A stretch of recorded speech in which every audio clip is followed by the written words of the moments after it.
Guilherme Silva. Coordenação de Central, Davis Rodrigues. Transmissores, Everaldo Nunes. Os ouvintes podem participar pelo guaíba.com.br, no facebook.com/Rádio Guaíba Oficial, pelo Twitter no @RD Guaíba Oficial, pelo Instagram @Rádio Guaíba ou pelo WhatsApp no número 993887532. Muito boa tarde, o Esfera Pública tem o oferecimento de Unimed, cuidar de você, esse é o plano. CEPERS, um sindicato comprometido com os educadores e a qualidade da educação. A Durg Sindical, 40 anos em defesa da educação pública. E Sindibancários, 86 anos, resistir sempre. E nós vamos discutir no Esfera Pública de hoje a reforma da Previdência. O texto foi entregue ontem pessoalmente pelo presidente Jair Bolsonaro e por boa parte dos integrantes do primeiro escalão do governo ao Congresso Nacional. É um texto amplo, complexo, profundo, mexe com pelo menos 47, ele consta, tem pelo menos 47 artigos. E vai exigir também uma tramitação bastante complexa na Câmara e no Senado. Como é uma PEC, uma proposta de emenda à Constituição, é necessário quórum qualificado nas duas casas. Portanto, 308 votos favoráveis na Câmara dos Deputados e 49 votos favoráveis no Senado em 2 turnos.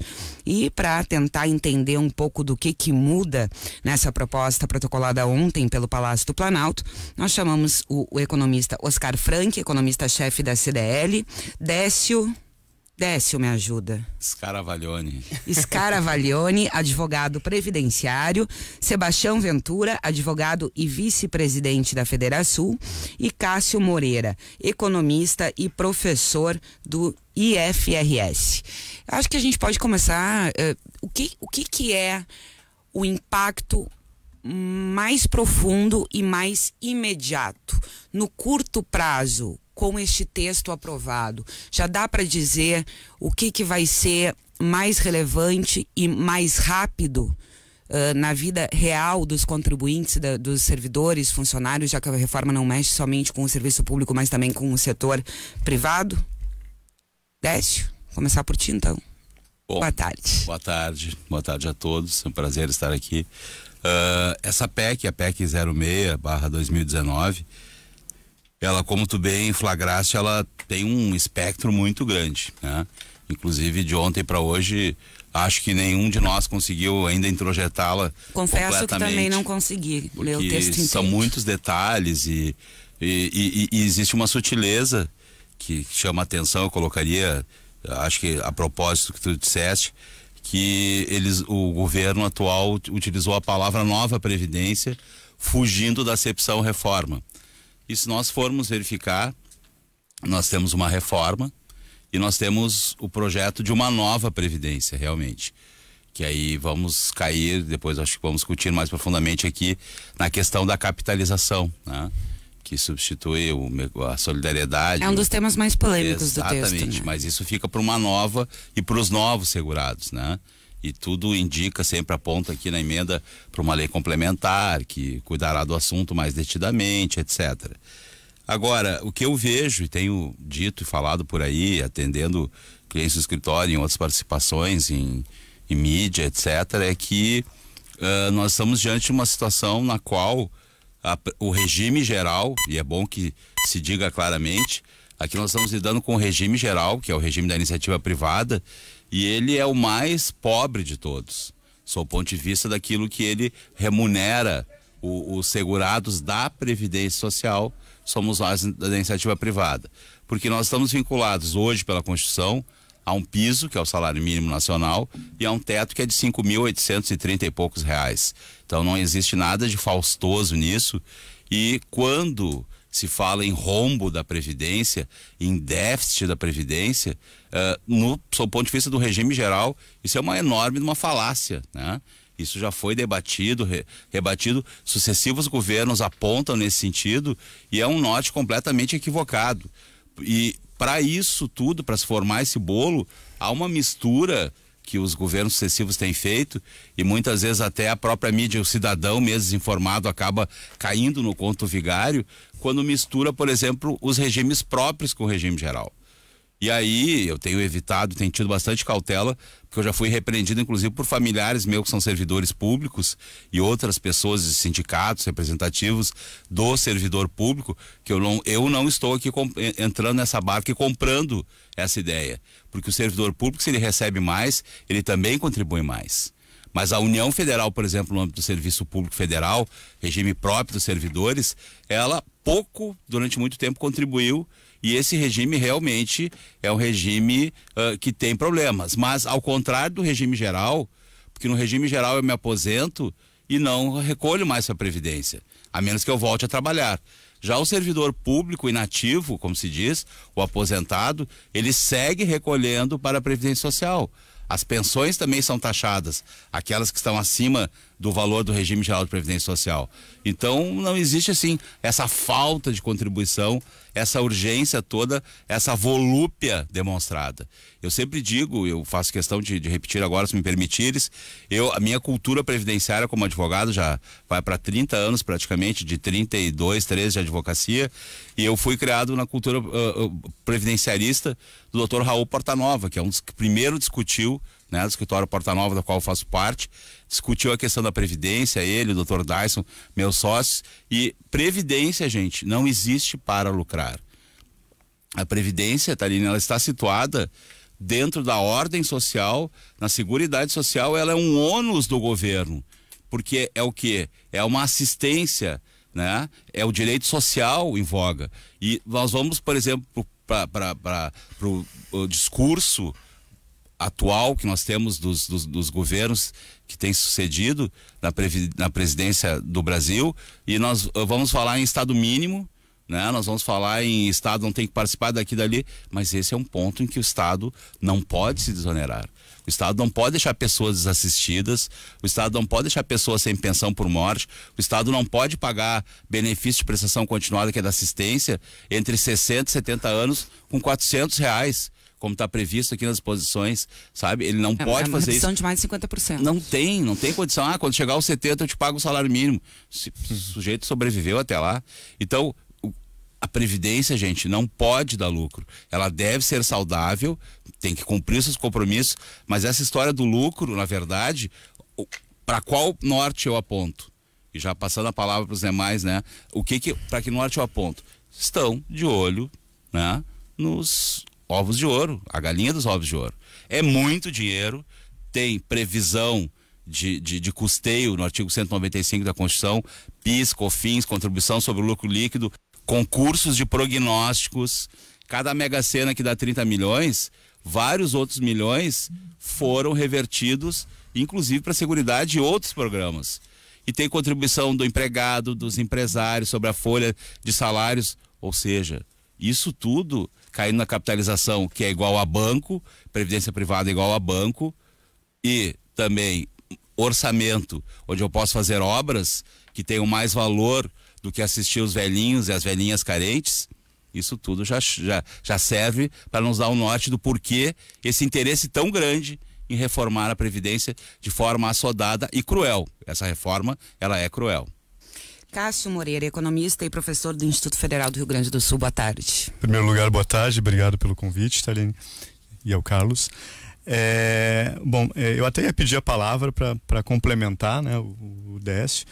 E antes de entrar numa outra debate que eu acho que tem que ser feito em relação ao Estado, né, a participação do Estado no projeto, no desenvolvimento econômico, eu só queria complementar o Décio no seguinte, exatamente o que tu falaste, ou seja, tem um artigo que eu e a mestranda Andressa Nulli escrevemos, que vai ser publicado agora, acredito que no meio do ano, na revista Economia e Sociedade, a Previdência Social, reforma ou há alternativas? Onde a gente fez uma análise da reforma da Previdência proposto pelo governo Temer, né? A PEC 287. E aí, numa parte do artigo, a gente faz a divisão entre a visão fiscalista, a visão pragmática e a visão constitucionalista, mostrando os viés, a visão de se se há déficit ou não dessas três visões. Então, na primeira visão, que é na visão fiscalista, só para o nosso ouvinte ter uma noção, nós teríamos pegar só 2015 e 2016, tá? Nós teríamos uma arrecadação líquida de 350 bilhões, com gasto de 436, 85 bilhões de déficit. Em 2016, 358 de arrecadação, mais 507 de benefícios, um déficit de 149. Só que essa visão fiscalista, ela leva em consideração apenas a contribuição dos trabalhadores. Então, nessa visão, que é onde se situa a defesa dessa reforma proposta, há déficit. Só que, como o Décio comentou, a gente não pode esquecer que a própria palavra previdência ela vai iniciar lá no governo Vargas, embora vai ser na Constituição de 88, que vai ser organizado como a gente conhece hoje, mas a Seguridade Social ela é feita da previdência, da saúde e da assistência social. E a questão é que nessa visão fiscalista só se leva em consideração a questão da previdência e não outras receitas. Na outra visão pragmática, ou seja, a gente teria em 2015 uma arrecadação de 350 bilhões e aí leva em consideração as renúncias previdenciárias, que seria na ordem de 40 bilhões, com benefícios na ordem de 436 bilhões, nós teríamos um déficit de 44, ou seja, na primeira visão nós teríamos um déficit de 85 bilhões, na segunda visão nós teríamos um déficit de 44. Em 2016, 358 de arrecadação, mais as renúncias na ordem de 43 bilhões de reais, teríamos e os benefícios 507, nós teríamos um déficit de 106, comparando com o déficit da visão fiscalista de 149. Agora, se fosse tudo feito conforme está na nossa Constituição de 88, que leva em consideração as receitas que são provenientes dos impostos, de alguns impostos do governo, da participação patronal das empresas e também a contribuição dos trabalhadores, olha a diferença que seria. Na visão constitucionalista, nós teríamos o seguinte resultado. Tabela 4. 2015, tá? Porque 2014 eu acabei, eram umas estimativas, tal. Receitas, 694 bilhões. Déficit, despesa, 683 bilhões. Ou seja, teríamos um superávit de 11 bilhões. Claro que tem a questão do envelhecimento populacional, porque se a gente pegar lá 2011, esse superávit seria 75 bilhões, 2012 82 bilhões, 2013 76 bilhões, 2014 55 bilhões, 2015 11 bilhões, ou seja, tá diminuindo. Eu acho que o debate aqui não é que não há necessidade de uma reforma da Previdência. Eu acho que é um certo consenso que há. A questão é qual e por que ele apresenta déficit para alguns e superávit para outros.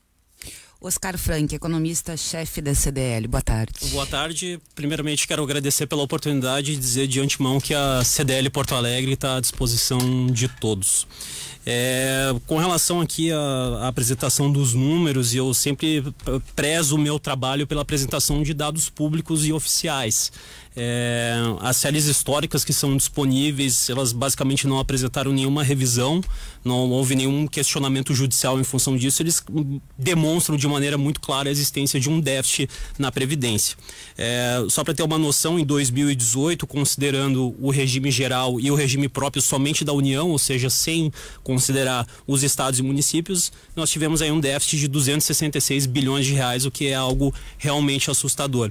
E quando a gente analisa a evolução da série histórica ao longo do tempo, a gente vê que o problema de receita nunca foi um problema, ou seja, isso se manteve com um crescimento muito grande, muito constante, basicamente até 2014, quando houve o início da grande crise, enquanto que as despesas se mantiveram aí numa trajetória bastante ascendente. Então, a receita nunca foi o problema em função disso, tá? Essa reforma, ela é basicamente necessária por dois grandes pontos que, na minha visão, na minha opinião.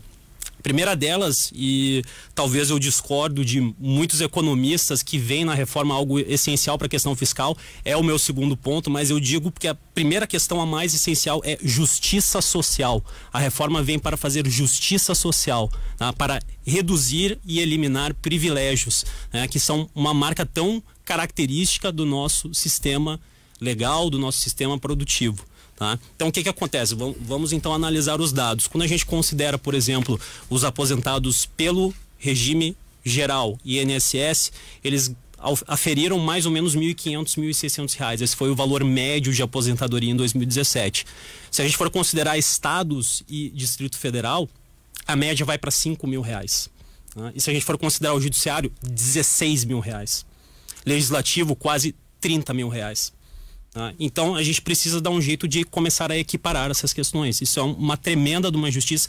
A Previdência hoje, como ela é uma máquina concentradora de renda, é o que a gente chama de Robin Hood às avessas, né? Ou seja, tira dos pobres para dar para os mais ricos. É isso exatamente o que acontece. E o segundo ponto, que aí também eu não vou negar, que aí vem ao encontro do que boa parte dos economistas que defendem a reforma fala, é a questão fiscal.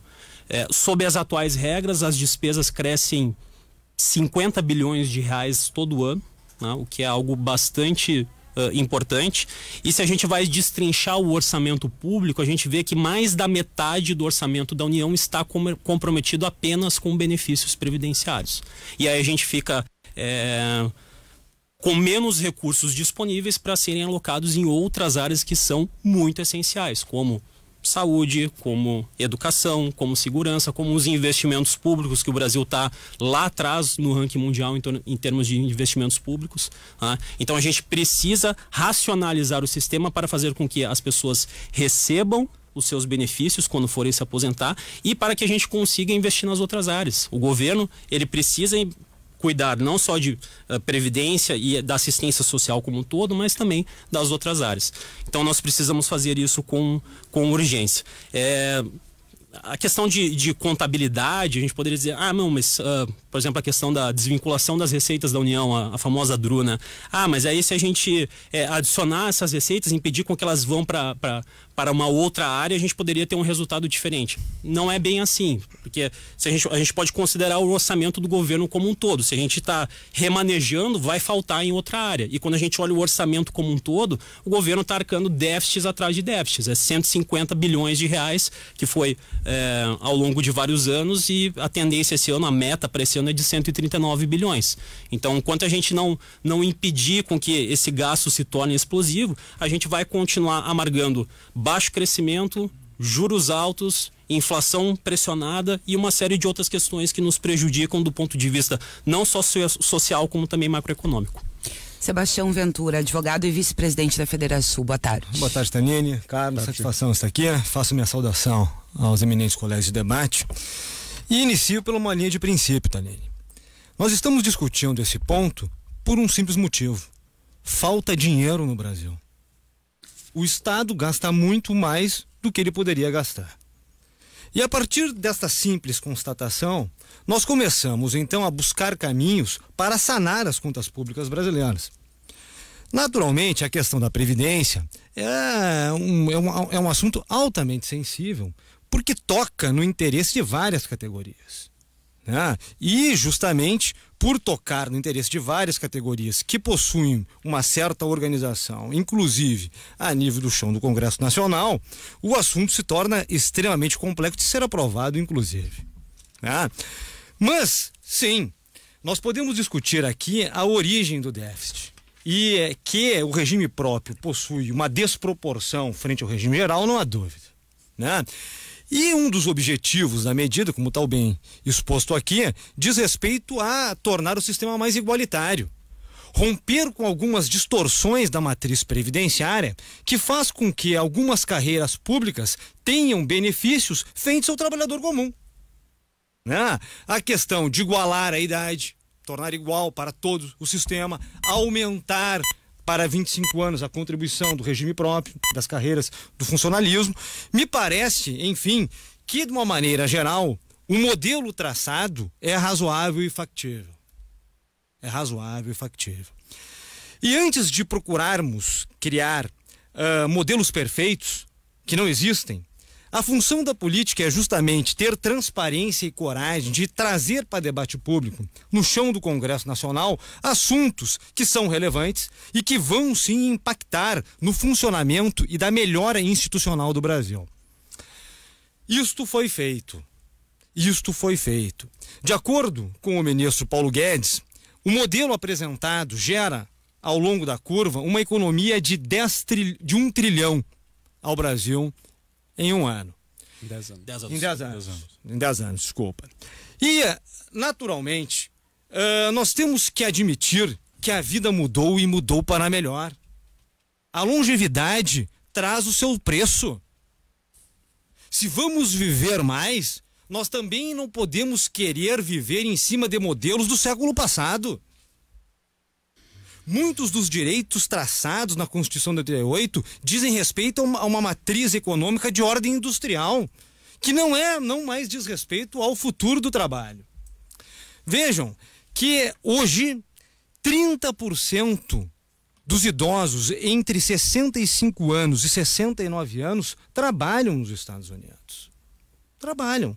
Por quê? Porque as pessoas têm condições de trabalhar, porque o trabalho é muito mais intelectual do que braçal. E isto também, também por uma questão, como a geração de hoje possui um nível intelectual, inclusive acadêmico, parecido ou similar com as novas gerações, eles se tornam competitivos no mercado de trabalho. Ou seja, nós estamos morando numa nova sociedade.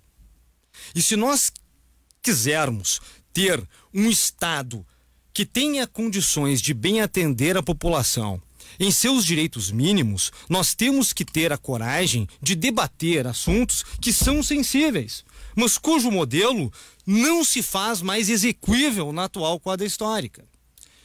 Infelizmente, muitas pessoas acabaram sendo iludidas pela mentira legislativa, que pensava que consagrar direitos, que é muito fácil consagrar direitos, botar na lei, né, e externar isso para na via pública e conseguir votos com isso, seria o caminho para se consagrar direitos sociais. Lê do engano.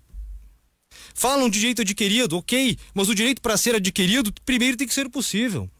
Não se adquire direitos impossíveis, porque quando a conta não fecha e quando o dinheiro vai embora, inclusive aí a garantia da irredutibilidade de vencimentos, constitucionalmente assegurada, vai ralo abaixo.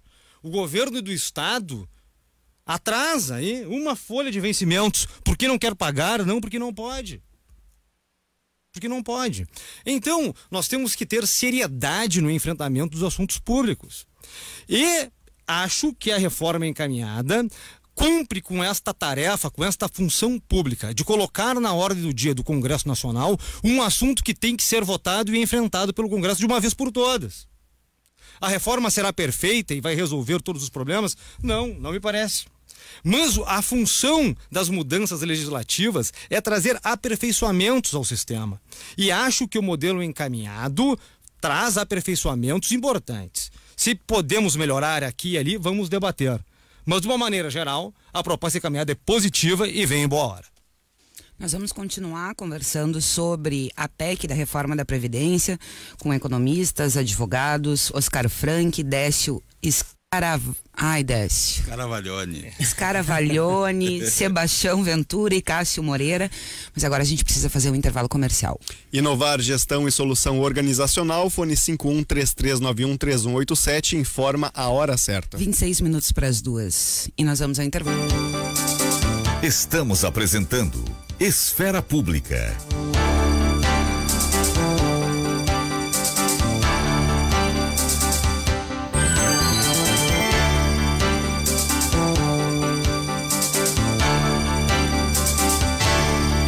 Estamos de volta com Esfera Pública, agora 22 minutos para as 2 horas da tarde. Estamos conversando com Oscar Frank, economista-chefe da CDL, Décio Scaravaglione, tá quase, advogado previdenciário, Sebastião Ventura, advogado e vice-presidente da Federação, Cássio Moreira, economista e professor do Instituto Federal do Rio Grande do Sul. Antes da gente entrar nos outros pontos do texto, óbvio, os ouvintes começam a mandar mensagens. Tem um deles aqui, Leandro Alves. Ele tem 34 anos, diz que já tem 15 anos de contribuição para a Previdência e ganha hoje R$ 2.500. No modelo atual, quando ele vai se aposentar e qual será a aposentadoria? E caso a reforma seja aprovada, o que muda na prática para a vida desse contribuinte? 34 anos, 15 de contribuição e ganha hoje R$ 2.500. Na verdade, o cálculo foi estendido. O cálculo até então existente apanhava julho de 94 em diante, que é o início da moeda real, e vai até o mês anterior à aposentadoria, o requerimento. E agora 100%, porque era só aproveitado 80% dos maiores.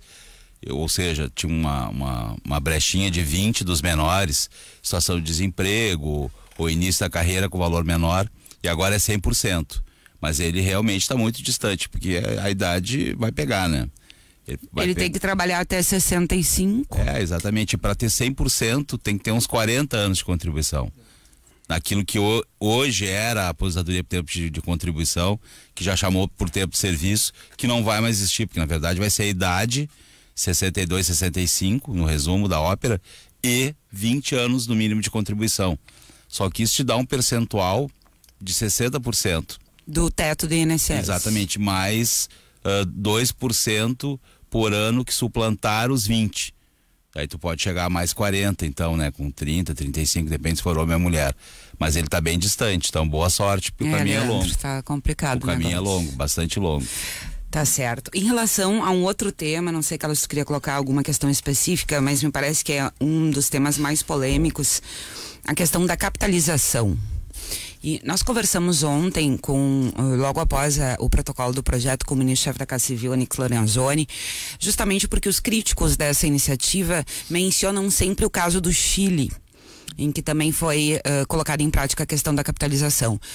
O ministro disse que basicamente a proposta brasileira do governo Bolsonaro, ela tem um diferencial que tem um impacto totalmente distinto. No Chile, a capitalização é feita por meio de fundos. E na proposta do Bolsonaro, segundo o Onyx, a capitalização vai se dar em contas de poupança individuais.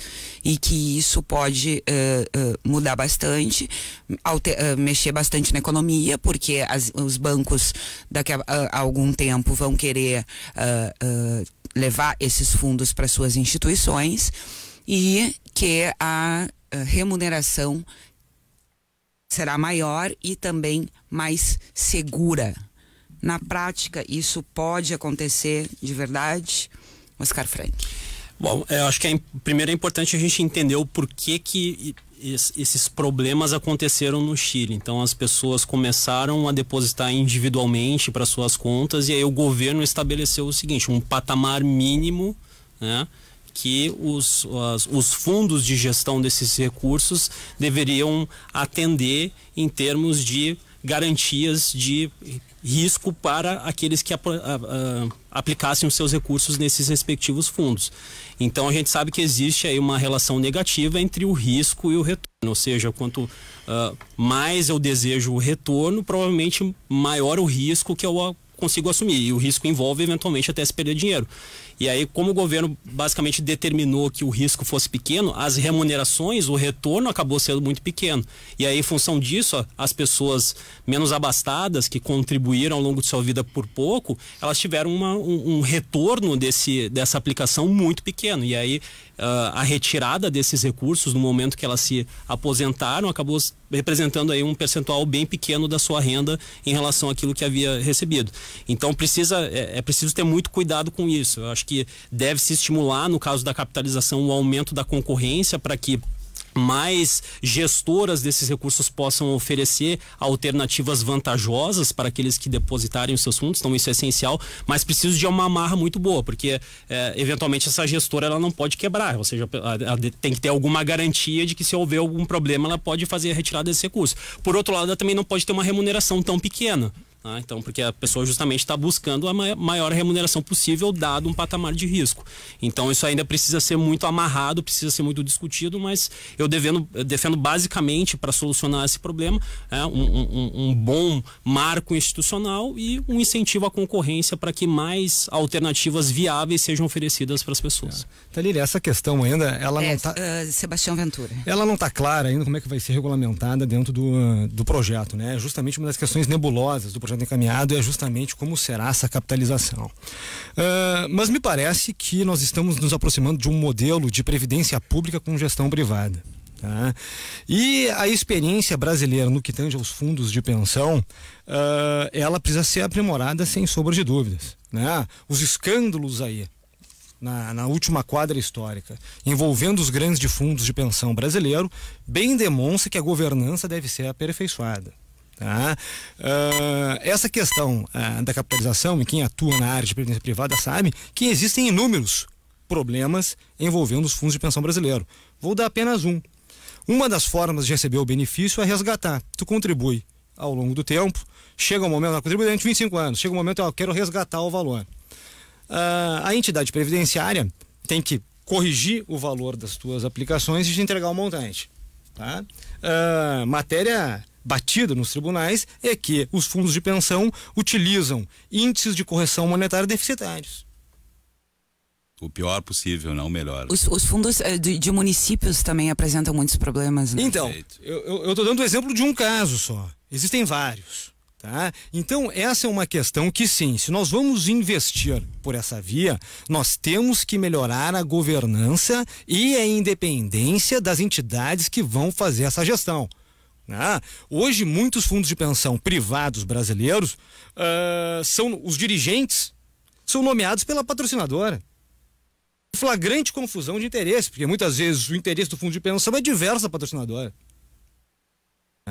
Então, essa é uma questão delicada, importante, que vai justamente arregimentar muitos recursos, e onde traz recurso, traz problemas. Então, nós temos que bem regrar isso aí para evitar que pessoas sejam lesadas.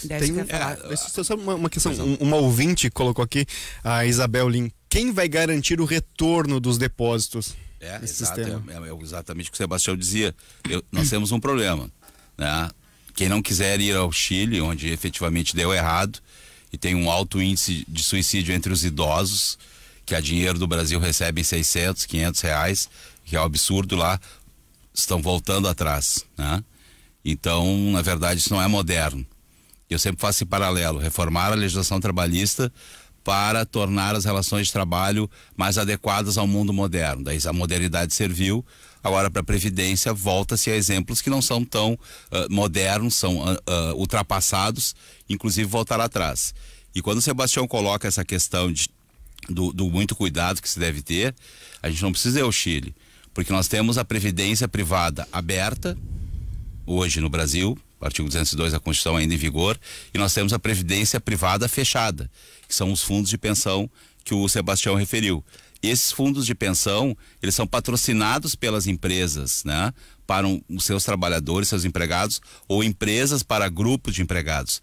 E quando há essa confusão de quem administra o fundo, que é uma terceira empresa, que é uma empresa diferente da patrocinadora, evidentemente só pode dar esse tipo de quebra.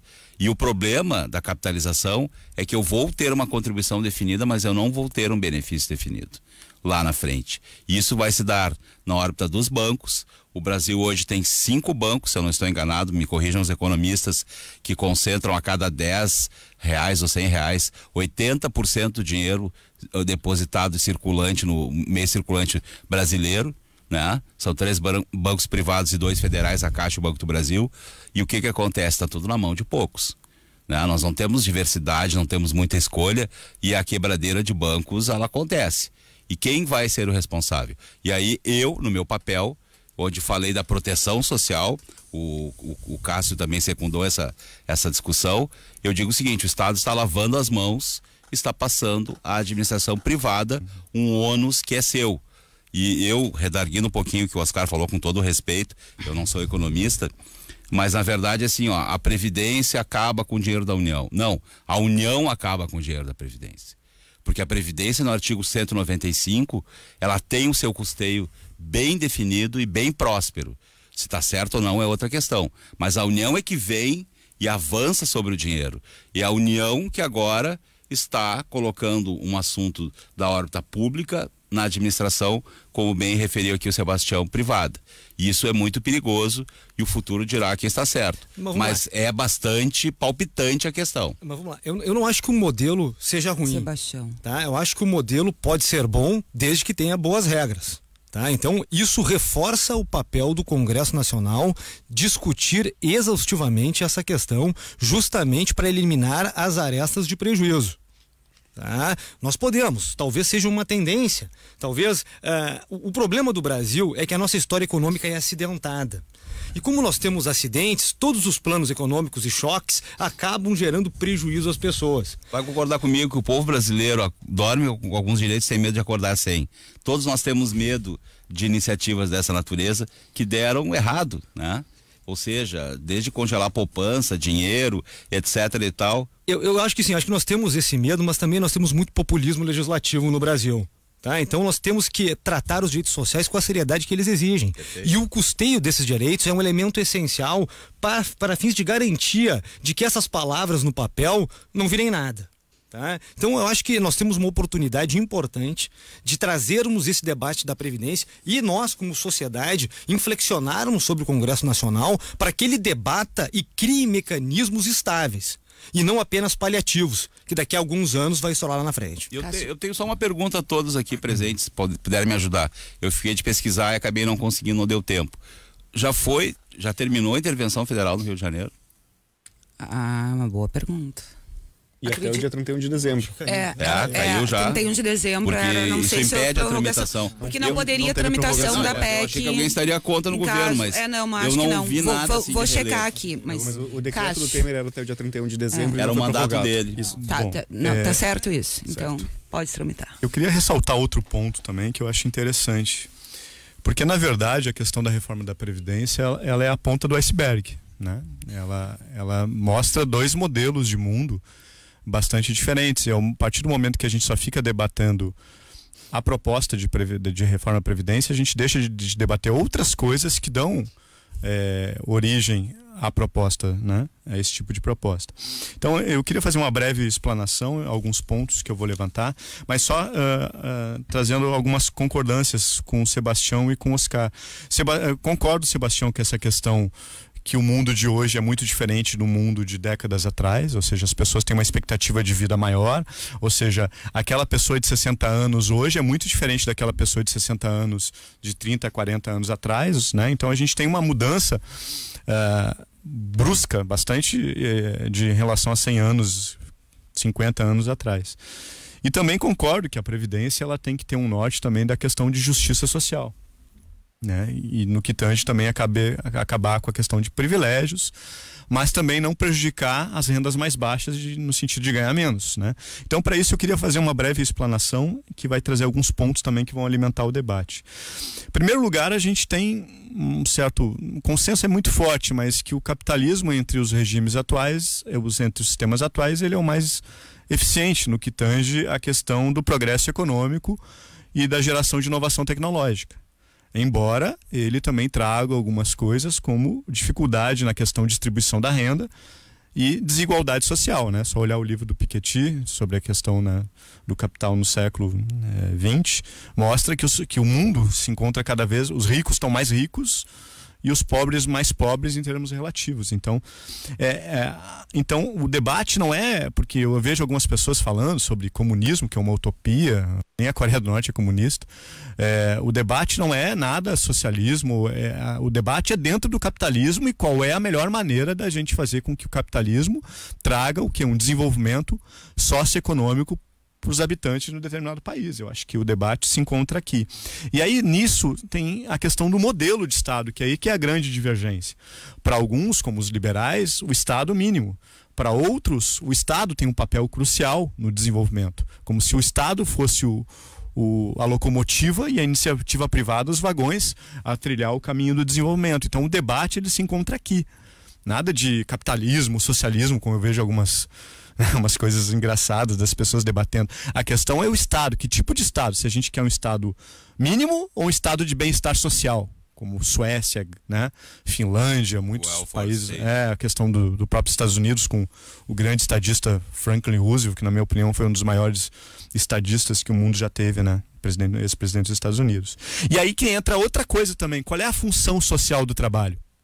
Ou seja, nós vivemos uma sociedade capitalista que nunca gerou tanta produção de coisas, né? E tem um problema na questão da sua distribuição mais igualitária, embora se resolve também, né?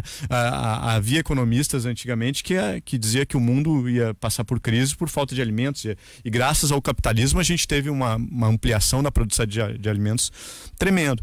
Então a questão é, qual é a função do trabalho? Por que nós trabalhamos? Nós trabalhamos porque vivemos em sociedade, cada um deve participar, contribuir com um pouco para que todos acabam meio que usufruindo de bens materiais, etc. Ou nós trabalhamos pensando exclusivamente na nossa riqueza própria e sem se importar com a sociedade ou com os outros? Embora alguns argumentos que se eu pensar na riqueza própria eu vou estar me importando com os outros, né? Então essa que é a questão da função do trabalho. Entrando nessa questão da função do trabalho, a gente entra dos tipos de regime previdenciário, capitalização e repartição simples. O capitalização é mais ou menos o seguinte, olha, cabe exclusivamente a ti se preocupar com o teu futuro de aposentadoria. Tu tem que se preocupar com isso. O problema é que tem pessoas que não têm como. Exatamente. Ou seja, tem pessoas que acabam tendo um nível educacional ou até de condições de renda que têm condições de fazer um planejamento, uma previdência privada, etc. Mas tem pessoas que não sabem nem o que é previdência privada. Né? Então, grande parte da população brasileira... Mesmo que saiba, tem muitas que não tem como pagar. E não tem condições, porque consome sua renda toda, né? Então, a questão toda é essa, ou seja, um regime só de capitalização, na minha opinião, ele acaba não trazendo justiça social, porque ele beneficia quem ganha mais, no sentido de planejamento, e prejudica quem ganha menos. Um regime de repartição, a gente tem uma outra questão, né? Que aí envolve a questão de... Por que aí entra o outro assunto que eu ia falar, né, em relação à justiça social. Ou seja, eu concordo que tem que se acabar com alguns privilégios, principalmente judiciário e legislativo, né?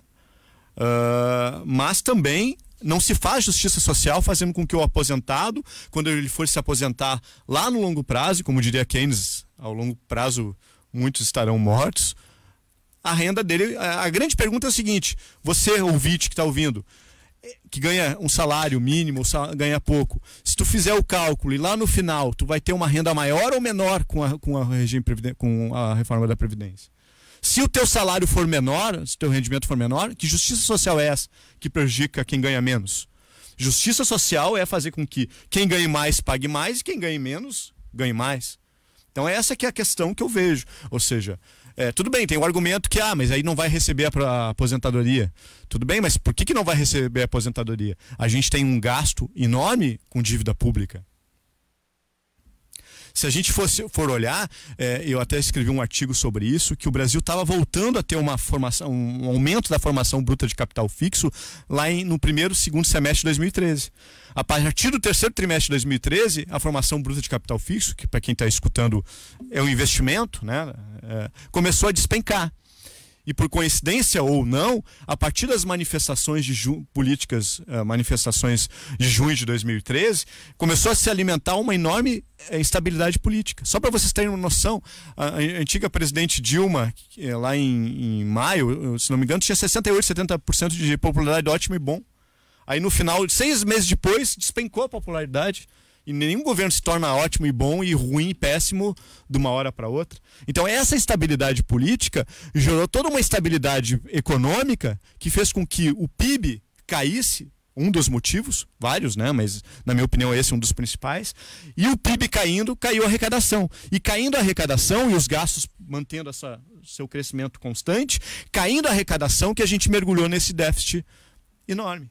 E aí que o assunto da reforma da Previdência. Porque se a gente tivesse uma economia brasileira crescendo, talvez esse debate sobre a reforma da Previdência não seria tão...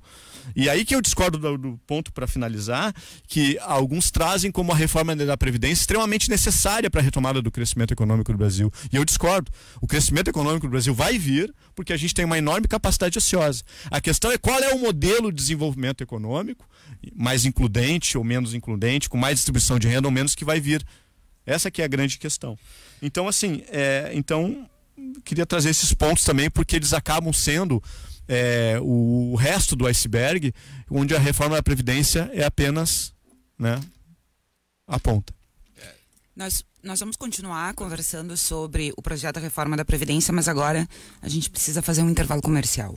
Educação pública de qualidade para o desenvolvimento regional sustentável. O UERGS, o nosso orgulho é formado aqui. Campanha A do UERGS. Nós vamos ao Guaíba Notícias, ao intervalo comercial e já voltamos.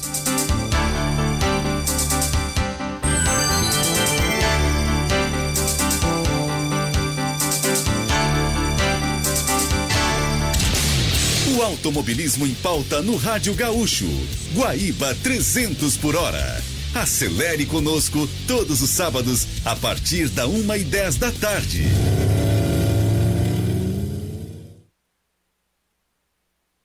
Na hora de assinar, não tem nem o que pensar. Tem jornal que aumenta o ponto e tem jornal que vai direto ao ponto. Ligue e assine o Correio do Povo, 3216-1606. Correio do Povo, o jornal que vai direto ao ponto.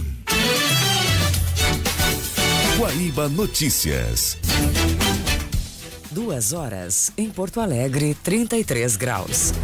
A rodovia BR-356, que dá acesso a Itabirito, Ouro Preto e Mariana, na região central de Minas Gerais, segue interditada e a liberação do trecho que vai do quilômetro 35 ao quilômetro 50 em Nova Lima depende de um laudo técnico sobre a situação da barragem Vargem Grande. Na tarde passada, soaram as sirenes de risco de rompimento da barragem mantida pela mineradora Vale, que fica em Nova Lima, na região metropolitana de Belo Horizonte. Os moradores da região foram retirados de suas casas e levados para hotéis em cidades vizinhas. O Ibovespa, principal índice da Bolsa de Valores de São Paulo, abriu hoje em alta de 0,5%, próximo de 97 mil pontos. Após a entrega da proposta da reforma da Previdência pelo presidente Jair Bolsonaro ao Congresso, o Ibovespa encerrou em queda, num patamar de 96 mil pontos. Hoje o dólar está sendo negociado a R$ 3,74, com alta de 0,4% em relação à cotação de quarta-feira.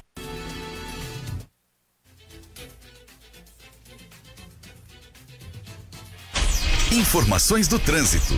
Informações da Perimetral para você que está pela Aparício Borges, trânsito lento na aproximação com as Carpereiras. Carpereira também congestionada no sentido a Perimetral aos bairros. Para você que passou este ponto, no sentido sul, já não enfrenta mais dificuldades. Pela área central, fluxo pesado nas principais vias.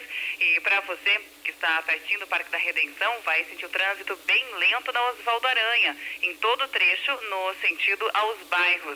A Garibaldi até a Farrapos, assim como a Avenida Independência, no trecho inicial, muito congestionada. A Ramiro Barcelos, da mesma forma, entre a Protásio até a Cristóvão Colombo, Farrapos com trânsito congestionado. Para fechar, a chegada à capital ainda com fluxo congestionado devido a estreitamento de via nas obras da nova ponte do Guaíba. Isso sentido a Castelo Branco, melhor mesmo é você utilizar a região do Laçador. E na Vivares Lip Center da Olavo Barreto Viana, 69, também tem um grande movimento. É o Liquida Vivar, colchões com até 35% de desconto. Com as informações do trânsito, Diana Mendel. Tempo bom em Porto Alegre, agora na Rua Caldas Júnior, 33 graus. A ministra da Mulher, Família e Direitos Humanos, Damares Alves, disse hoje que a discussão sobre aborto cabe ao Congresso Nacional e não ao Judiciário. Damares participou de uma audiência pública na Comissão de Direitos Humanos do Senado para falar sobre as ações da sua pasta. Ela deu a declaração ao ser questionada sobre uma ação no Supremo Tribunal Federal que pede a liberação do aborto em caso de grávidas infectadas pelo Zika vírus. A ministra também abordou a questão indígena e afirmou existir corrupção na FUNAI, sob a alçada do ministério dela, assim como na Secretaria Especial de Saúde Indígena, ligada à pasta da saúde. Guaíba Notícias, próxima edição às 3 horas.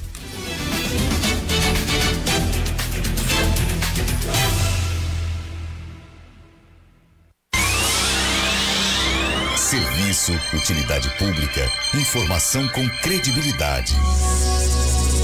Rádio Guaíba, 101.3 FM, 720 AM. Em qualquer lugar do mundo.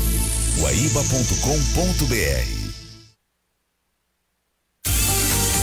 A Associação dos Docentes da UERGS, a DUERGS, luta há 11 anos pela categoria dos professores da universidade e tem conquistado melhorias na qualidade de ensino com aprimoramento profissional e melhores condições de trabalho de seus servidores nas 24 unidades e comunidades acadêmicas, reafirmando o compromisso com a educação pública gratuita e de qualidade na Universidade do Estado do Rio Grande do Sul. UERGS, o nosso orgulho é formado aqui. Uma campanha da ADUERGS.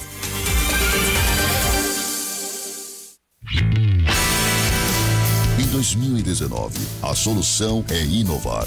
O novo ano chegou com muitos desafios e a Inovar Gestão e Solução Organizacional é especialista em construir a estratégia que sua empresa, sindicato ou associação precisa para superá-los. Acesse soluçãoinovar.com.br ou ligue 3072 1462 e fale com a gente. Inovar, soluções em gestão e comunicação. Cerca de 70% dos desempregados no Brasil são jovens abaixo de 24 anos, segundo o IBGE. Ter o primeiro emprego e manter-se empregado é uma difícil tarefa. A reforma da Previdência quer dificultar ainda mais a vida dos jovens ao aumentar para 40 anos o tempo da aposentadoria. É mais gente trabalhando e menos lugar para começar no mercado de trabalho. Isso não é reforma. É maldade com o povo brasileiro. Sim de bancários. Diga sim para quem defende você. Muitas pessoas já atenderam ao chamado da Honda para a troca do insuflador do airbag Takata, mas não todas. E isso não é suficiente para uma empresa que coloca a sua segurança em primeiro lugar. Por isso, se você possui um veículo Honda, acesse honda.com.br/recall para conferir através do número da placa ou chassi se o seu carro faz parte do recall. A consulta e agendamento são simples. A troca é rápida e totalmente gratuita. Acesse honda.com.br/recall. Tem filme ruim que sempre repete na TV e ninguém gosta. A reforma da Previdência é assim. Tentaram aprovar uma reforma que era ruim para todo mundo. Professores, mulheres, trabalhadores rurais. Não conseguiram. Agora voltam ao tema. De novo vamos nos mobilizar e não deixaremos que este retrocesso passe. Não vamos deixar que tirem o nosso futuro. A Durg Sindical, em defesa da educação pública. Promoção da tarde é no Chalé da Praça 15. Confira as delícias do chalé pelos menores preços. Todos os dias das 14 às 17 horas.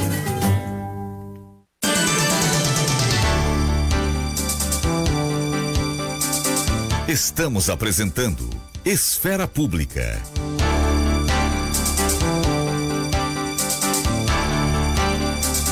Estamos de volta com Esfera Pública, agora 2h07. Tem uma mensagem aqui do Dr. Antônio Augusto Maier dos Santos, ele é advogado especialista no terreno eleitoral. Cumprimentos pela pauta. Dr. Sebastião Ventura foi cirúrgico na abordagem da matéria. Os parâmetros contemporâneos são absolutamente diversos dos que hoje vigoram. Talinho, o Antônio Augusto é meu amigo, então dá um desconto. É meu amigo. Então tá bom, tá certo, viu? Ele é já quase que... Daqui a pouco a gente vai dar um crachá da Guaíba pra ele aqui, porque ele participa bastante dos programas. E manda meu abraço pra ele, então. Ele tá na escuta. Tem aqui o Paulo de Cachoeirinha, como foram poucos que mandaram com casos específicos, eu vou ler para ajudar os nossos ouvintes. Em novembro fecho 35 anos de contribuição e 54 anos de idade. Como fica a minha situação? Ele tá há 2 anos, né, para se aposentar, na verdade. 34, 1 ano. 35 de contribuição e 54 de idade. Ele já tem os 35. Né? Ele fecha em novembro, 35 anos de contribuição. Vindo a alteração, ele não tem direito adquirido a nada. Né? Sobrevindo a alteração antes, ele completar os 35. Que provavelmente virá, né? Pode ser, depende da tramitação. Então, se ele já completar, se ele completar antes da mudança, tem direito adquirido, mas aí ele certamente vai perder com o fator previdenciário, que vai continuar existindo. O fator é aquela criação lá do Fernando Henrique, todo mundo manteve, que é um mecanismo para coibir aposentadorias consideradas precoces. E agora, se ele entra na regra nova com 35 qualquer idade, ele só tem que pagar 50% que falta. É a mais fácil de todas as regras, que é o pedágio. Então, por exemplo, pedágio de 6 meses são 3 meses. De 1 ano seria meio ano, de 2 anos. Tem que estar 2 anos. Pagar o período de contribuição, é pouca isso. coisa. Ele não vai ser muito afetado, mas vai sofrer o fator previdenciário. Porque só não vai sofrer o fator quem tiver 96 pontos, sendo homem, entre idade e tempo, e 86 mulher. Então ele consegue a aposentadoria, mas haverá uma perda decorrente da inserção do FP, fator previdenciário. Mas talvez seja melhor ter algo hoje do que não ter nada amanhã, ou muito tempo depois, como o ouvinte anterior nós referimos, né? Oscar. Bom, vamos lá. Eu tenho 3 pontos a falar sobre os comentários que tinham sido feitos aqui anteriormente. Primeiro lugar, eu quero dizer que, na realidade, o equilíbrio fiscal é um dos pilares, é um dos principais vetores que causam crescimento econômico e não o contrário, né? Então, o que o investidor ele analisa e o que até os próprios consumidores analisam quando vão decidir por consumir algo ou por construir em termos de um empreendimento ou comprar uma máquina, equipamento, enfim. Eles analisam também a situação das contas públicas para saber se eventualmente no futuro o governo não vai elevar impostos, né, e mudar todo aquele planejamento que tinha sido feito no passado. Então o equilíbrio fiscal ele causa o crescimento econômico e não o contrário. Independente se a gente estiver com um baixo nível de capital, ou seja, com a possibilidade de uma base de comparação mais deprimida, que isso favoreça taxas de crescimento mais altas no futuro, se a gente não tiver uma boa condição econômica, se a gente não tiver inflação sob controle, juros baixos, um ambiente de negócios favorável, abertura comercial, isso não vai acontecer de maneira automática. Então o equilíbrio fiscal é uma das premissas fundamentais para se gerar crescimento econômico. Se a gente não tiver isso, pode ter certeza, a gente vai amargar um crescimento de quem sabe 1,5% ao ano. Esse é o potencial de crescimento da economia brasileira se a gente não equacionar as contas públicas. Então esse é o primeiro ponto. Segundo ponto, sobre privilégios, só para complementar alguns dos dados que eu havia comentado anteriormente, os mais pobres eles costumam se aposentar por idade mínima, e a idade média é em torno de 62 a 63 anos, né? O que o governo está propondo a partir da regra de transição é 65, ou seja, para eles não vai mudar muita coisa, tá? E aí no caso dos ricos, eles se aposentam geralmente por tempo de contribuição, e aí a aposentadoria média é de 55 anos. Ou seja, os mais ricos eles se aposentam antes e, por definição, como eles são ricos, eles vão aferir mais renda no futuro. Os mais pobres se apresentam depois e vão aferir menos renda também quando eles estiverem aposentados. Ou seja, manutenção de privilégios, máquina concentradora de renda. Só mais um dado para a gente elucidar esse ponto. E o terceiro, que a gente estava falando sobre alguns possíveis defeitos do sistema de capitalização, acho que a própria proposta da FIP, ela compartilha um pouco das coisas boas dos dois sistemas, né, de repartição simples e de capitalização. Inclusive está na proposta do governo um fundo solidário, né, para garantir pelo menos um salário mínimo para quem não contribuir. Talvez eu fosse nessa linha da FIP, que aí seriam 2 salários mínimos para serem garantidos. Isso pode ser. Eu acho que isso vai ser discutido quando for implementado de fato, né? Isso precisa de uma ampla discussão na sociedade, mas eu iria talvez mais por esse lado. Então a gente teria essas duas condições, ou seja, garantir uma renda um pouco maior para quem de fato contribuiu pouco, e para quem quer mais do que isso, aí de fato, né, quem tem mais condição, né, de gerar uma poupança, aí consegue realizar essas economias de recursos ao longo da sua vida. Então, basicamente isso. Sebastião? Não, vamos lá. Eu vou fazer também uma discussão aqui mais macro, aqui partindo das ideias que o Cássio colocou na mesa. Tá? Eu acho que não a discussão que se trava, se o Estado deveria ser mínimo ou seria ser largo, para mim ela não resolve os nossos problemas.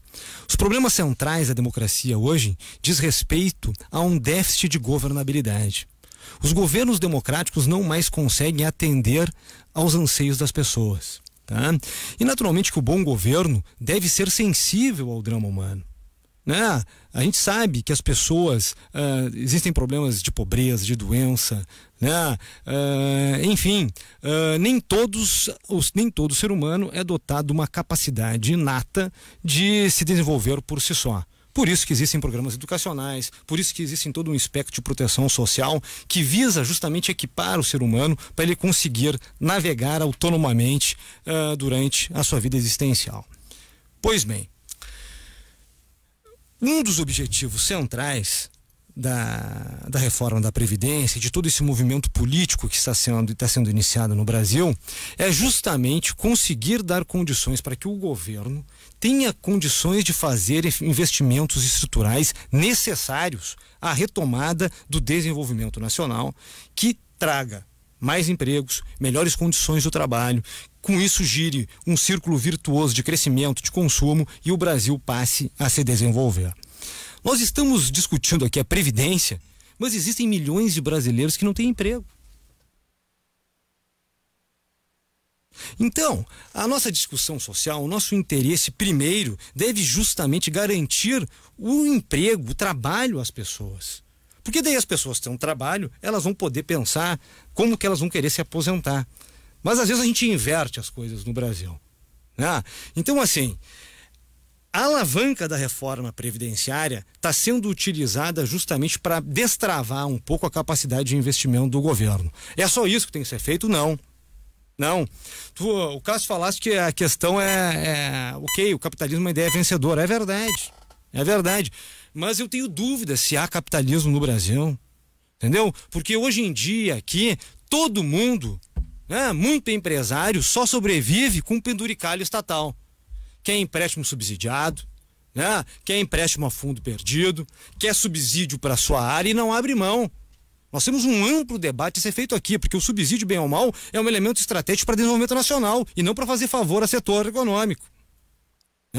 Então, enfim, o Brasil tem uma cultura vasta, ampla, profunda de dependência estatal. E a dependência estatal gera custo público, e o custo público gera déficit. E não adianta colocar a carga tributária em 30 e poucos, 40% que não paga as contas. Então nós temos um debate político amplo, profundo, que tem que ser feito aqui.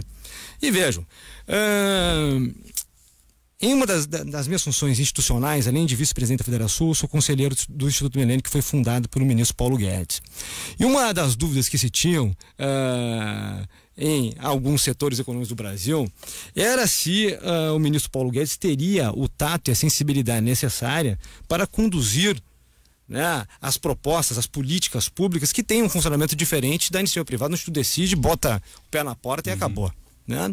E me parece que a forma do encaminhamento da reforma previdenciária demonstra que ele está sabendo fazer essa transposição da iniciativa privada para a vida política, tendo habilidade, negociando com os vários setores, indo ao Congresso, indo ao Supremo, porque nós estávamos falando aqui, olha só, mesmo que o governo consiga aí uma vitória maiúscula na via do parlamento, depois vai ter toda uma batalha no Supremo. Definitivamente. O Brasil tem essas questões impressionantes. Tudo para no Supremo. É impressionante isso, né? Impressionante. Depois, entendeu? Então é uma luta de 2 rounds, e 2 rounds que, olha, duram muito tempo, né? E isso vai atravancando, vai prejudicando a segurança jurídica que muitas vezes o próprio investidor externo quer ter no Brasil. A estabilidade legislativa do Brasil, eu acho que isso é um dos problemas. Nós temos que começar a criar modelos legislativos mais permanentes, que durem no tempo. Porque, bem ou não, a instabilidade legislativa gera insegurança para o investidor. Sim, mas, Sebastião, desculpa te interromper, não quero trocar. É um prazer, é um prazer. Obrigado, mas na verdade, assim, ó, tu falas, nem sabe se existe capitalismo no Brasil. Eu concordo contigo, existem vários tipos de capitalismo, e o capitalismo brasileiro me parece que ele é um dos mais incompetentes, porque ele reclama quando perde, mas não reparte o lucro quando ganha. É bem que tu disseste, né? Vive muitas vezes atrelado à máquina pública, subsídios, etc e tal. Eu acho que o lucro é para poucos. Nós temos que melhorar a concorrência econômica nacional. Ok, mas de qualquer maneira. E aí tu referiste, né, como ideia de que primeiro temos que ter o pleno emprego ou afastar o desemprego. Mas eu disse, né? Eu disse antes, repito, a CLT foi toda ela reformada porque ela era vetusta, tinha mais de 60, 70 anos. Quem pensava em não reformá-la? No meu caso, vocês estão vivendo o século XIX, isso é um absurdo, abram mão, novas modalidades contratuais, trabalho intermitente, outras espécies mais. Muito bem. Não surtiu efeito até agora. Eu acho que é prematuro de fazer essa avaliação, porque não deu tempo de a gente justamente ver as mudanças que a legislação vai ocasionar para o futuro. Então eu acho prematuro, mas, por exemplo, ser tão categórico assim. Não, mas o que acontece? Isso arrasta e tem arrastado mais gente para a informalidade. E mais gente na informalidade, além de 30, 40 milhões que já se sabe tradicionalmente, diminui a arrecadação em todos os aspectos, do imposto de renda às contribuições previdenciárias. E isso trabalha para que o colapso seja cada vez maior. Então, acho que na verdade a gente tem que saber se nós queremos ser modernos ou vetustos, nós temos que atingir, como tu bem disseste, um equilíbrio. Só que a Constituição brasileira, e não é a obra desse governo que recém entrou, de vários outros, desde 5 de outubro de 88, 30 anos e meio, vamos fazer daqui a pouco, né? Foi 30 anos no ano passado, a Constituição celebrado, ela tem mais de 100 emendas. Ou seja, ela está totalmente desfigurada, né, daquela ideia que se tinha lá em outubro de 88, e eu refiro, tu disseste, não adianta colocar os direitos no papel que não funciona. Bom, nós tínhamos o quê? Nós tínhamos mais de 20 anos de ditadura militar. E quando tu falas em insegurança jurídica, eu te falo de gente invadindo a tua casa e te prendendo, tu tem um livro com capa vermelha, né? O auge da ditadura. E, obviamente, tu tem que ter garantias expostas. E nós trabalhamos com a ideia das constituições mais modernas do mundo da época, que eram de Espanha e Portugal, depois de 30, 40 anos cada uma, com Salazar, Portugal, e o generalíssimo Francisco Franco na Espanha. Né? Eram as constituições dos anos 70, da redemocratização de Portugal e Espanha, que por brincadeira estavam tão atrasados, jogados numa espécie de idade média, que os europeus brincavam que aquilo ali ainda era África, né? E aí depois da redemocratização é que entraram na comunidade comum europeia, Portugal e Espanha, se desenvolveram na versão moderna. E nós fomos beber nessa fonte a nossa Constituição. E é uma Constituição onde o cidadão está acima do Estado, porque o Estado esmagava o cidadão. Literalmente, né? A força bruta, a emenda número 1 de 69, quanto à Constituição dos Militares de 67, AI-5, etc e tal, e isso amedronta as pessoas, e eu acho que não é à toa que a questão dos militares não entrou ainda. Né? A discussão não é à toa que tem tantos militares no poder agora, junto ao presidente Bolsonaro. Aliás, essa questão dos militares, a gente tem que falar também, tem vários ouvintes perguntando sobre a questão dos militares.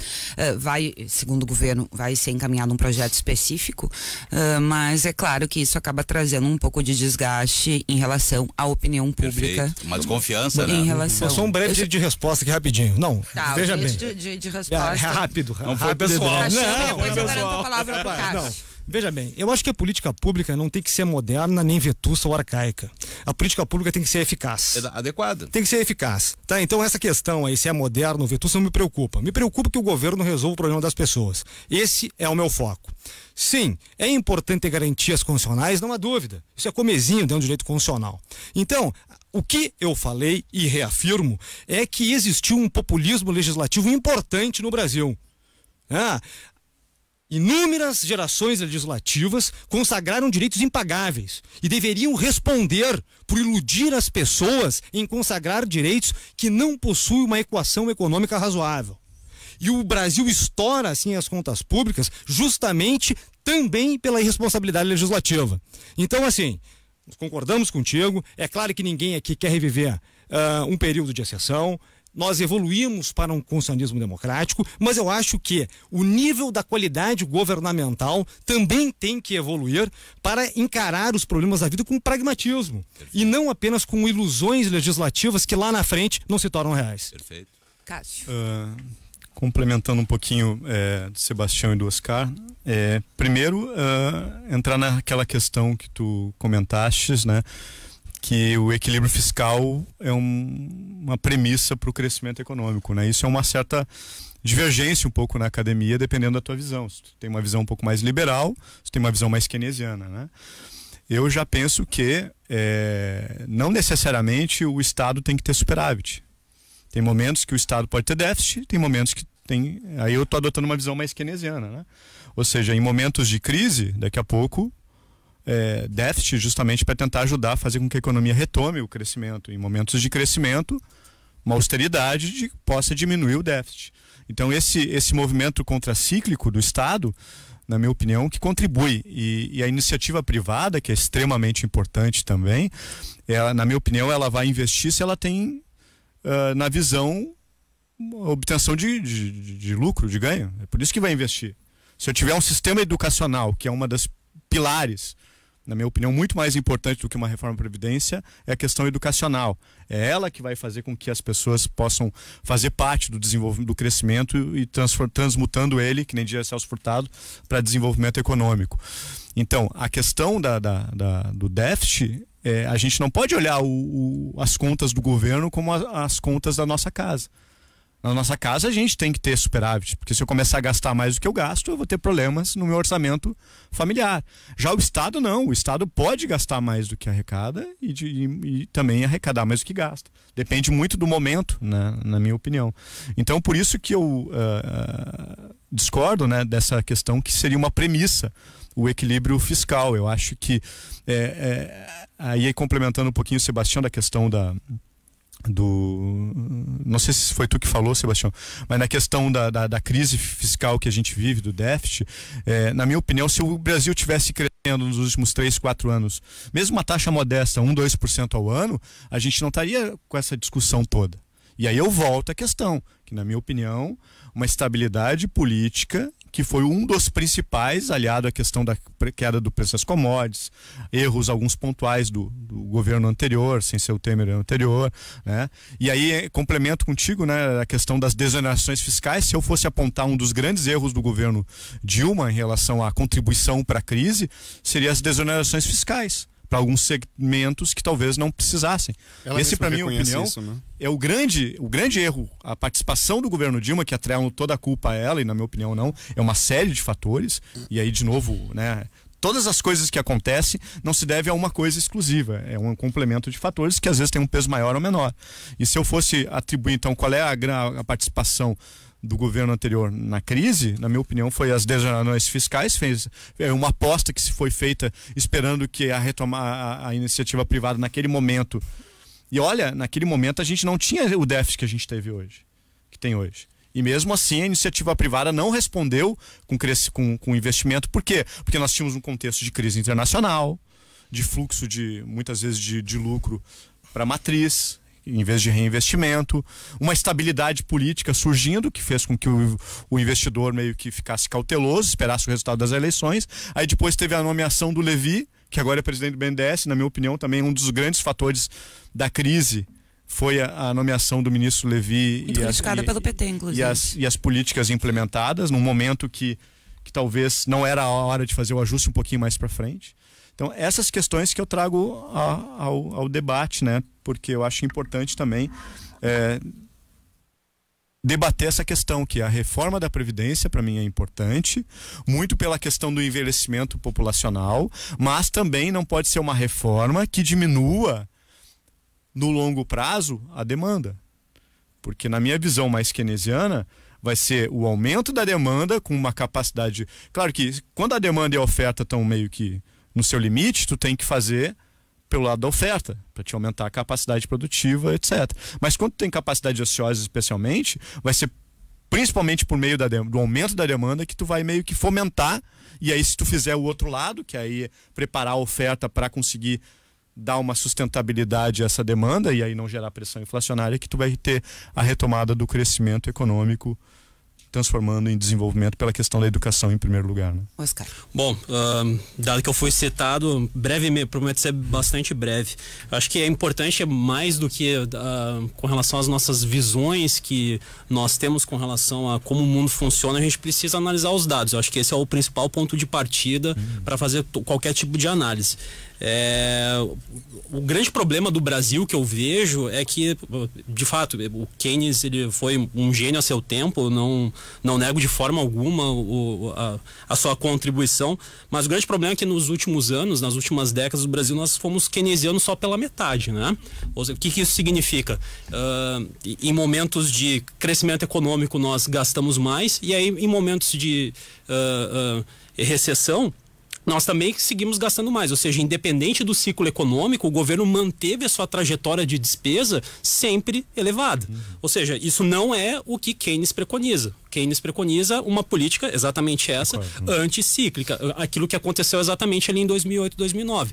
Nós formamos uma gordura até então, uma poupança, entre 2003 até a crise financeira de 2008 e 2009, e nós utilizamos dessa gordura para justamente fazer com que a nossa economia saísse mais rapidamente do buraco na crise financeira e aí se tornasse somente aquela marolinha que havia se falado à época. Então, esse é o grande problema. A gente é só keynesiano pela metade, a gente não segue aquilo que o Keynes de fato preconiza.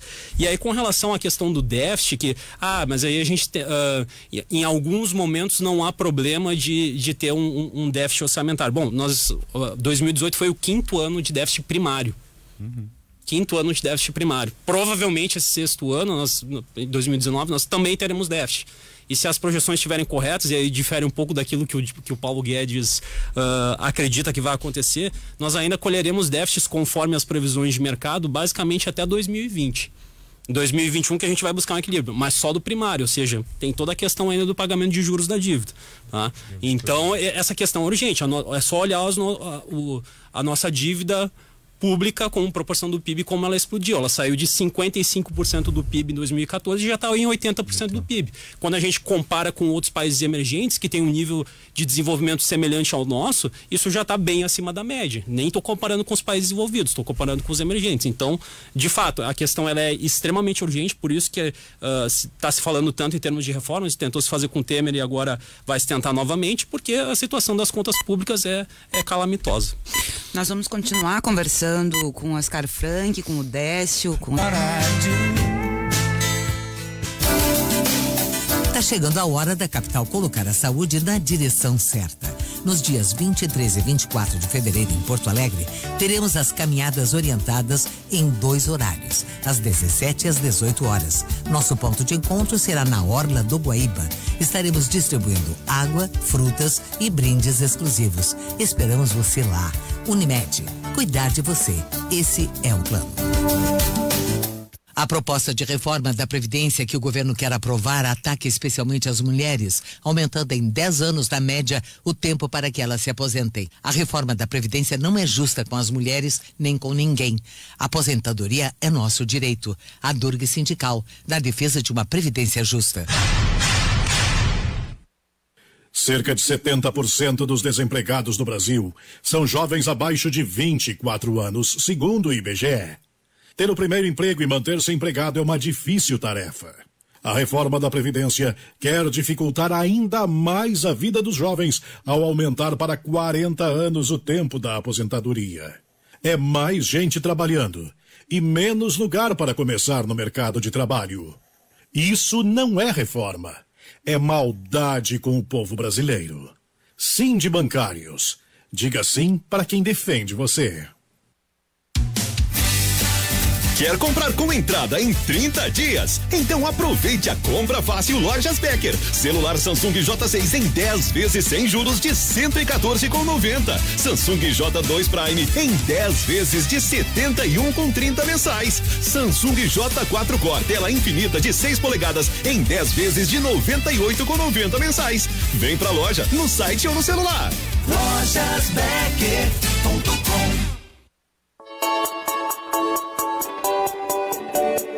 Participe da 29ª abertura oficial da colheita do arroz, de 20 a 22 de fevereiro, na Estação Experimental Terras Baixas da Embrapa de Capão do Leão. O maior evento orizícola da América Latina traz tecnologia, inovação, conhecimento, busca de soluções e informação. Esperamos você. Confira a programação completa em www.colheitadoarroz.com.br. Nesse verão, faça a prevenção com as gotas prostáticas. Elas auxiliam no combate das inflamações, dores e inchaços na próstata, sensações desagradáveis da bexiga cheia, queimação e dor ao urinar. Previna esses problemas e, consequentemente, melhore seu desempenho sexual. Mulheres também podem consumir gotas prostáticas, pois auxilia no controle da cistite. Já à venda nas melhores farmácias. Persistindo os sintomas, o médico deverá ser consultado.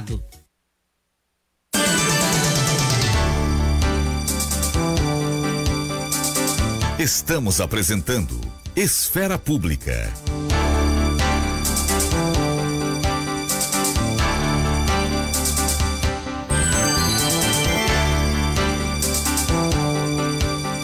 Estamos de volta com Esfera Pública, agora 26 minutos para as 3. Tem pelo menos 3 ouvintes aqui perguntando sobre desculpa, Leonel, que é em relação aos trabalhadores que trabalham no setor elétrico e que, portanto, teriam direito à aposentadoria especial. É isso? Na verdade, na legislação atual, nós temos um decreto que regulamenta a aposentadoria especial e o risco elétrico já não está dentre aqueles que caracterizam a atividade especial. Mas como o judiciário considera que não é exaustivo o rol, ou seja, ele não é o todo, o que fecha o assunto, então tem sido estendido para o risco elétrico acima de 250 volts. 250, porque 250 tem um aqui volts. Que fala 240. 240, 250, tá. Mas a legislação quando contemplava falava nisso. Mas enfim, o risco elétrico é o choque, aquele que se o cidadão tiver o contato com isso, ele pode até perder a vida. E isso tem sido contemplado pelo judiciário, mesmo que tenha saído do decreto regulamentar. O que a proposta de emenda constitucional refere? Ela refere especificamente à aposentadoria especial de policiais, professores, agentes penitenciários e socioeducativos. Vamos pegar o pessoal de FASE e a outra fundação faltou o nome agora. São as duas que surgiram no lugar da FEBEM, a FASE e a F... Tá, que trabalham com menores infratores. A FASC não? Não, a FASC é municipal, mas é do Estado. Mas enfim, menores infratores e não infratores. Houve a separação. Policiais e professores, como tu disseste, e existe a menção de que outras, não por categoria, mas outros trabalhadores eventualmente expostos a riscos poderão ter o tempo e a idade diminuído. Então não está nada afastado por enquanto. Sim, tudo pode acontecer. Mas vai depender da tal da lei complementar, cujo quórum de aprovação, e entende-se essa PEC de uma forma, ela muda muitas coisas diretamente e outras tantas ela joga para o quórum da lei complementar. Que daí é um quórum bem reduzido, projeto de lei ordinária. Exatamente. Então isso pode estar explicado. E pode facilitar bastante, né, a questão. A gente falou aqui sobre, e tem alguns ouvintes perguntando sobre a questão dos militares, que o governo acabou deixando para um projeto separado.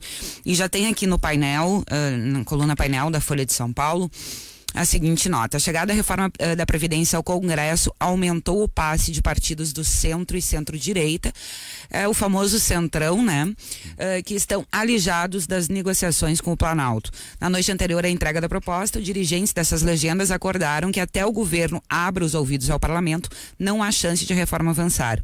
Os mais insatisfeitos advogam que a Câmara só vai debater o projeto da PEC e da Previdência depois que Jair Bolsonaro expor o projeto que vai tratar da aposentadoria de militares. Quer dizer, então, é um tema que se o governo poderia facilitar por um lado, deixar para depois a aprovação, mas agora a gente está vendo que no Congresso os parlamentares começam a usar essa questão como moeda de troca. Na verdade, existe um temor, talvez reverencial, a questão de militares, e falávamos antes de ditadura, porque o enfrentamento dessa questão está dentro ali justamente do que vocês mencionaram, de acabar com privilégios, ou pelo menos reduzi-los em parte. Sou pena de não ser concreta a ideia de não estar sendo honesta a proposta como um todo. Esse que estava falando é o Décio, Sebastião? Veja, eu gosto de chamar e enfrentar as coisas como elas são. Entendeu? Sempre tem, quando vai se tocar em algum tipo de interesses jurídicos que podem acarretar algum tipo de perda momentânea, as categorias gritam, falam o seguinte: não, a minha tem particularidades que são diferentes da tua. Esse é o discurso. O corporativismo se impõe. Pois bem, eu aceito esse argumento e respondo o seguinte: se é verdade que o exercício da tua função pública tem prerrogativas e particularidades diferentes, isso justifica o pagamento de diferenciais enquanto nativa. Porque quando aposentado, todo mundo é igual e nativo recebendo do Estado. Eu discordo do mestre. Por quê? Tá bem, não, tá bem. Por quê? Por quê? Porque a tua saúde, potencialmente, ela pode já estar abalada em função do contato com agentes nocivos, que podem aparecer, por exemplo, um câncer, um tumor, 20 anos depois. Perfeito. O pessoal trabalhava com amianto em Goiás. O amianto pode ou não pode ser usado? Vamos lá. Então vamos melhorar. Foi aparecer 20, 30 anos depois. Mas o teu argumento excepciona, é uma exceção ao meu argumento geral. Existem categorias que, por funções perigosas, podem merecer, sim, algum tipo de regramento especial. Perfeito. Mas, regra geral, é isso que eu te falei, entendeu? Porque essas categorias que exaltam esse tipo de argumento não têm nenhum tipo de atividade perigosa, não trabalham com amianto. Não, é que aí nós temos a insalubridade. A periculosidade é um golpe só. Mas alguém pode te matar no exercício da função policial. Tá bem, tá bem. Assim como um menor infrator. Tá bem. Ou seja, a regra permite temperamentos. Tá? Mas isso também não é uma porta de entrada para criar regimes especiais para todo mundo. Não, acho que quem está em gabinete não merece mesmo. Então tá. Mas o operário, aquele que ele está lidando com a coisa ruim, ou seja, com trabalhador de chão lá, agente químico, físico, biológico, esse não pode ser esquecido. Mas vamos lá, Tânia, eu acho que sem dúvida nenhuma, essa postergação da apresentação de como será a reforma previdenciária dos militares coloca um certo clima de tensão sobre o Congresso Nacional, que vai usar isso aí como uma moeda de troca. Porque se o modelo que vier for insatisfatório, vão cair em cima da reforma apresentada, dizendo que ela não quis tocar em determinadas carreiras de Estado. Né? Então isso pode representar especificamente uma carreira muito cara para o presidente da República. Exato, então isso pode representar algum tipo de custo político pro presidente da República. Mas vamos lá, Taline, tu que acompanha aí a cena política brasileira, eu acho que agora nós também adentramos numa nova fase do governo Bolsonaro. Por quê? Porque agora o presidente vai ter que demonstrar se tem tato e talento político de fazer a negociação política ou não. Bem ou mal, negociar essa reforma com o Congresso, e um Congresso ainda multifacetado, né, com várias caras novas, né, sem ainda um funcionamento orgânico, vai exigir do presidente da Casa Civil um talento especial. Do Onyx Lorenzoni. Eu conversei no segundo turno, durante 1h30, eu e a Flávia Benfica, com o então candidato Jair Bolsonaro, no escritório do Onyx aqui em Porto Alegre. E eu perguntei justamente isso, falando sobre os rompantes do perfil dele, como é que ele ia fazer para negociar temas delicados com um Congresso Nacional tão diverso, porque é o Congresso com a maior representação de partidos da história recente do país. E ele disse, eu não vou negociar com o Congresso. Quem vai negociar com o Congresso são meus articuladores. Pois é, mas a gente sabe que o presidente da República, justamente por sua alta função que exerce dentro do jogo do poder, tem que sim participar e tem que atrair para si responsabilidades que são suas e de mais ninguém. E eu sempre gosto de lembrar uma lição do bom e velho Otávio Mangabeira. O Otávio que foi político a vida inteira. E talvez um dos maiores políticos brasileiros, o Otávio costuma dizer o seguinte: olha, política é conversa. E às vezes conversa longa e conversa demorada. Porque tu precisa conversar, precisa ajeitar os interesses, precisa conciliar aquilo que não está bem. E bem ou mal, o presidente da República vai ter que demonstrar esse pendor para o talento da via executiva. Não adianta querer resolver a fórceps. O Congresso não funciona a fórceps. Tem que ter habilidade. É claro que a Casa Civil pode ajudar. Bem ou mal, o ministro Onyx Lorenzoni teve uma vitória importante na questão da eleição do Senado. Se credenciou. Tem aí agora esse caso Ibiano aí, que deu algum tipo ali de ruído, mas agora é a prova de fogo. E mais do que isso, acho que o governo errou contra o timing da reforma do sistema de segurança. Porque bem ou mal, a reforma do Moro talvez fique prejudicada diante da complexidade da reforma da Previdência, que praticamente vai... Projeto anticrime. Que vai carrear toda a atenção dos parlamentares. Independentemente do conteúdo, ela ficou ofuscada. Ela fica menor. Bem menor. Ela fica menor quando também... Não discutindo o mérito, isso, se é bom ou não. Quando também é importante para uma sociedade aí que quer uma melhor segurança pública em nossas ruas e nossas cidades. Que é um dos pilares do Estado mínimo, Segurança, saúde e educação. Bom, eu acho que a questão da reforma da Previdência está sendo debatida com bastante qualidade aqui, pelos membros convidados. E só vou trazer uma outra reforma que não foi mencionada nenhuma vez aqui, que na minha opinião é importante, talvez mais importante do que a reforma da Previdência. Há um certo consenso aqui, todo mundo concorda que tem que ser feita uma reforma da Previdência. A questão é que talvez eu e alguns aqui, acredito que sim, defendam que essa reforma da Previdência tem que ser feita lá naquela ponta de privilégios apenas, e não na base, no sentido de o trabalhador, quando se aposentar, ganhar menos ou menos do que ele ganharia atualmente.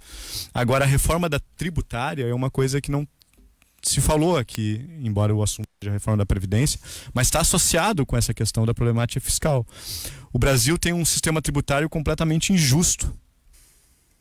Ou seja, nós temos um sistema regressivo. No Brasil, quem ganha mais paga menos e quem ganha menos paga mais. Se a gente perguntar, no Brasil se paga muito imposto, antes que as pessoas respondam sim, a gente tem que perguntar para quem? Se tu for da classe baixa ou da classe média, o Brasil paga muito imposto. O brasileiro da classe média, o brasileiro da classe baixa paga muito imposto. O brasileiro da classe média, uma parte do imposto vai no imposto de renda. Já o brasileiro da classe média baixa não sabe que está pagando imposto porque os impostos são indiretos, né? Agora, a classe alta, realmente, quando eu falo classe alta, eu me refiro àquela pessoa que vai num restaurante e gasta 100 mil reais no jantar. Ou seja, no Brasil, esse segmento paga muito pouco imposto.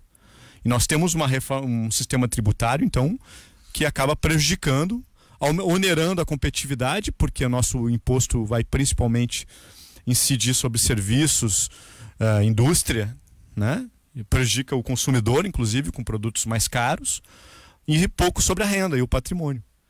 Só que isso é um vespeiro, porque, de certa forma, uma parte que financia o Congresso, claro que acho que foi um grande avanço a gente proibir o financiamento empresarial das campanhas. Eu acho que muito do que está acontecendo aí se deve da forma que alguns políticos eram financiados pelas empresas, e as empresas não doavam por filantropia, mas sim por querer alguma coisa em troca. Acho que foi um grande avanço. Concordo que o fundo público é muito alto, mas porque nós temos um país com muitos partidos, que aos poucos vai diminuindo, e por consequência o fundo partidário tende a diminuir. 31 representados na Câmara, 20 no Senado, fora os outros. Então, o senhor é um otimista. Tem 75 projetos de partido no Brasil. Mas com cláusula de barreira, né, é um otimista. Na última reforma eleitoral. Na próxima eleição, a questão das proporcionais vai acabar diminuir. Aí a gente tem uma tendência a diminuir o fundo público, né? Porque se gasta muito numa campanha hoje, muitas vezes se gasta mais do que o parlamentar vai ganhar o mandato todo, né? Então, por que gasta mais, né? Ou seja, então essa questão da reforma política, mas principalmente a reforma tributária, é uma coisa que tem que caminhar junto, na minha opinião, que talvez por estratégia de aprovação separado, tal, mas é uma coisa que é um debate extremamente importante para resolver a questão fiscal, né? Porque a gente a minha preocupação, desculpe interromper, a minha preocupação é esse mantra que se traz, que a reforma da Previdência vai ser um dos principais pilares para retomar o crescimento econômico do Brasil. E cobrem de mim, se o Brasil não aprovar a reforma da Previdência, o Brasil vai voltar a crescer. Sem reforma da Previdência. Vai voltar a crescer. Pode cobrar, tá gravado, né? Por quê? Porque nós temos uma capacidade ociosa enorme. É muito fácil voltar a crescer, né? E ainda mais com um novo governo, ou seja, e da forma que foi eleito, com uma maioria bastante expressiva, né? Ou seja, há uma tendência de diminuir a estabilidade política que estava gigantesca nos últimos anos, com manifestações, etc. Eu prefiro não correr o risco da sua hipótese. Eu prefiro crescimento com reforma da Previdência. Eu acho que é o melhor modelo. Eu também acho que crescimento com uma reforma da Previdência que ataque os privilégios, mas não prejudique a camada mais pobre da população. Se for uma reforma que tu fizer o cálculo e me mostrar, a pessoa que se aposenta agora, com o regime, com a reforma, com o sistema agora, vai ganhar tanto. E agora com a nova reforma ela vai ganhar mais do que iria ganhar. Eu concordo contigo. Agora, se tu fizer esse cálculo e me mostrar que a pessoa vai ganhar menos em termos proporcionais, que justiça social é essa? Então a gente tem que resolver a questão. O Brasil, o nosso ouvinte não sabe, muitas vezes, porque está tão ocupado com outras coisas e as áreas de formação são das mais diversas, mas o Brasil, o grande, na minha opinião, mais do que corrupção, que é uma coisa que tem que ser combatida, o grande problema do Brasil é a nossa imensa desigualdade socioeconômica. O Brasil é um dos países mais desiguais do mundo. Se não me engano, conforme o IBGE, em 2000, com R$ 2.700, tu estava entre os 10% com o maior rendimento do país. Lá em 2000. Claro que 18 anos atrás, né? Ou seja, R$ 2.700 tu estava entre os 10% de 190 na época, aproximadamente milhões de pessoas, tu estava entre os 10% com maior renda. 2.700. Então, o Brasil é um dos países mais desiguais do mundo, equivalente grau de desigualdade com muitos países da África, que lá se encontram também outros países com menor. Então, enquanto a gente não atacar essa questão da desigualdade social, e a reforma da Previdência, na minha opinião, tem que vir para colaborar com a diminuição da desigualdade social, e não o seu aumento. Oscar? Bom, eu tenderia a concordar com essa visão se o mundo de 30, 40 anos de cá para do que aconteceu no passado para cá não tivesse sido alterado. Então, se a gente estiver analisando alguns dados relativos, por exemplo, à expectativa de vida, que aumentou barbaramente aqui no Brasil, e felizmente não só aqui, como também em outros lugares do mundo. O número de filhos que as mulheres têm, que lá em 1970 era uma média de 5, 6 e agora é 1,7. É atuário o negócio. A gente precisa, né, quando a gente faz as contas, não há como... de alguma maneira, e eu acho que aí o governo busca equacionar isso de alguma forma, fazendo com que aqueles menos abonados também contribuam um pouco mais, mas menos do que os mais ricos. A gente precisa buscar alguma alternativa. Senão a gente vai fazer com que, sob as atuais regras, esses, inclusive os que são os mais pobres e os que mais necessitam dos benefícios, não recebam aquilo que eles contribuíram ao longo de toda a sua vida. Então eu tenderia a concordar com isso se Posso o fazer mundo uma se mantivesse parte constante. só de 30 segundos só para complementar Claro. a tua fala. Claro. Eu não vejo problema na questão de um aumento da idade para aposentadoria, porque eu concordo contigo. Uhum. O mundo de hoje é diferente do mundo de antes. A minha crítica não é a questão de um aumento da idade. Hoje tem pessoas com mais idade que são extremamente produtivas e às vezes sentem falta de estar fazendo alguma coisa. A minha crítica é muito em relação ao valor que vão receber. Perfeito. Então, mas a Previdência Social é uma fonte de riqueza para ti? Oi? Não, eu acho que a Previdência Social, com essa visão de Seguridade Social, com complemento, saúde, assistência social e previdência, e aí com aquela debate que eu fomentei antes, de qual é a nossa função do trabalho. A nossa função do trabalho é o quê? Numa sociedade capitalista, onde cada um vai produzir algo, colaborar com a sociedade para que todos possam ter acesso ao mais diversos produtos, é um prêmio por eu ter ajudado, trabalhado a vida toda por essa sociedade. Que não deve ser só minha responsabilidade de eu ficar apenas como um sistema de capitalização exclusivo. Embora o sistema de repartição simples como ele também está fadado a dificuldades, porque a gente tem uma camada cada vez maior de pessoas com mais idade. A pirâmide, né, está aumentando lá e diminuindo na base. Então a gente tem um problema de envelhecimento da população que vai o que tu estava falando. Então por isso que eu não discordo em nenhum momento dessa questão de ir aumentando as idades de aposentadoria, porque nós temos uma expectativa de vida, inclusive que eu acho que tinha que estar atrelada, né? Quanto maior a expectativa de vida, mais vai aumentando. Há um projeto a questão nesse sentido. toda O projeto é do rendimento da pessoa que trabalhou a vida toda. E na hora de ela receber essa aposentadoria, ela vai receber um valor muito menor, porque se ela não for obrigada a criar uma aposentadoria privada para complementar a sua renda, ela vai fadar a miséria. E muitas vezes vai, dependendo de onde trabalha, que vai se aposentar e, enfim, como é que vai ser? Então a questão é essa, de como, da questão da renda. Veja, né? Essa que é a questão. Desculpe, eu só interrompi mais do que 30 segundos, Oscar, na sua... Porque eu achei que tu estava meio que achando que eu estava discordando da questão da idade, e eu não discordo. A questão é do valor que a pessoa vai receber na sua aposentadoria de volta. Veja, Sebastião vai complementar e daí eu passo para o Oscar, que ele não conseguiu. Tranquilo, veja, eu defendo um modelo de país em que as pessoas tenham condições de realizar em vida os seus anseios materiais. Sim. Tá? Então, o que nós temos que defender aqui é a criação de um arcabouço legislativo institucional, que as pessoas que queiram trabalhar honestamente, com afinco, tenham condições de gerar riqueza para si. Essa não é a função de transferir para o Estado o dever de amparar com riqueza as pessoas. O benefício previdenciário tem um caráter de garantir a dignidade das pessoas. Esse é o primeiro dever previdenciário. Dentro de um país com várias assimetrias, com várias distorções no recebimento da matriz previdenciária, eu acho que existirão casos em que pessoas receberão menos, porque não deveriam estar recebendo mais. Recebiam mais justamente porque eram beneficiários de alguma distorção legislativa. Então, assim, o assunto é complexo e é amplo. Mas a mensagem que eu gostaria de deixar aqui, Tanine, é o seguinte: o Brasil tem vários gargalos. Né? Tem um gargalo previdenciário que tem que ser enfrentado, tem um gargalo educacional no qual nossos jovens passam 20 anos estudando e saem despreparados para o mercado de trabalho. Né? Ou seja, nós temos escolas que não ensinam e alunos que não aprendem.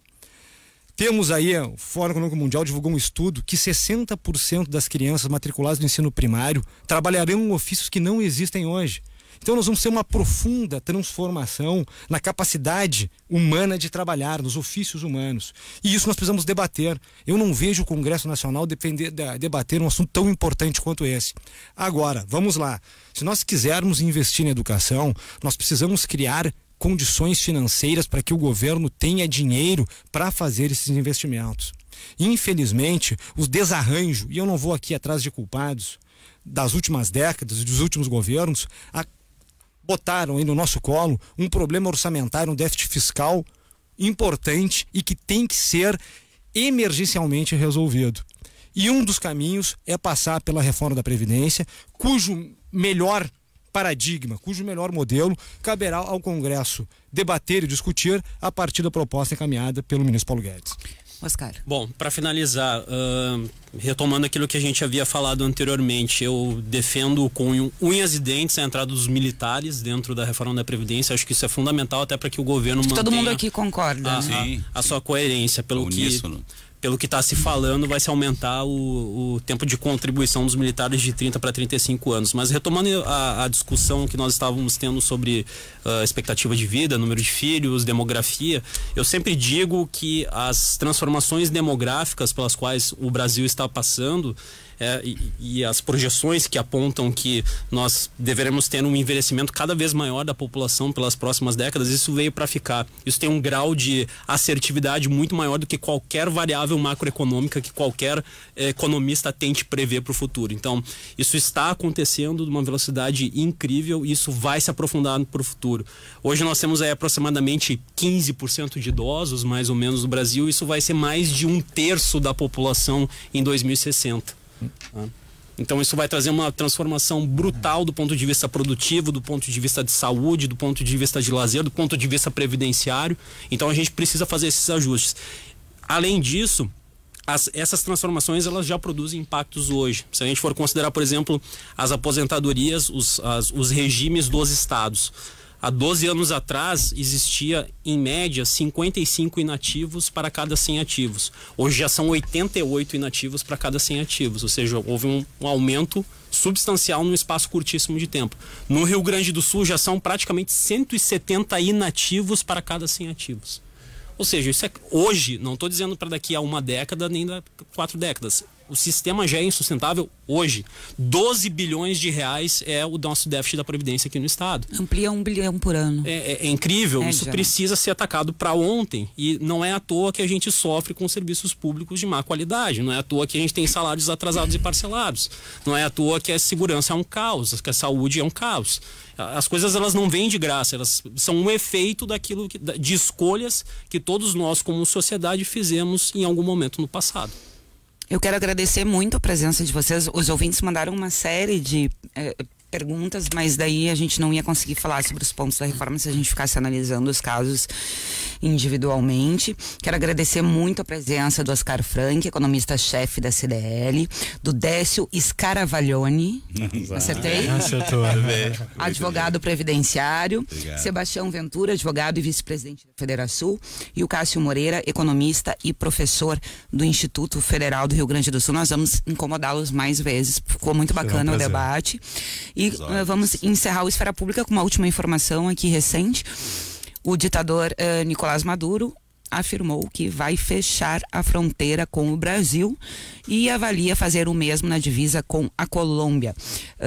O anúncio vem 2 dias antes da data marcada por opositores para a entrada da ajuda humanitária enviada pelos Estados Unidos. Esfera Pública vai ficando por aqui. Teve o oferecimento de Unimed, cuidar de você, esse é o plano. CEPERS, um sindicato comprometido com os educadores e a qualidade da educação. A Durg Sindical, 40 anos em defesa da educação pública. E Sindibancários, 86 anos, resistir sempre. O Esfera Pública fica por aqui. Vem aí o Guaíba News com a Samantha Klein, que está de volta. Uma ótima quinta-feira. Tchau e até amanhã.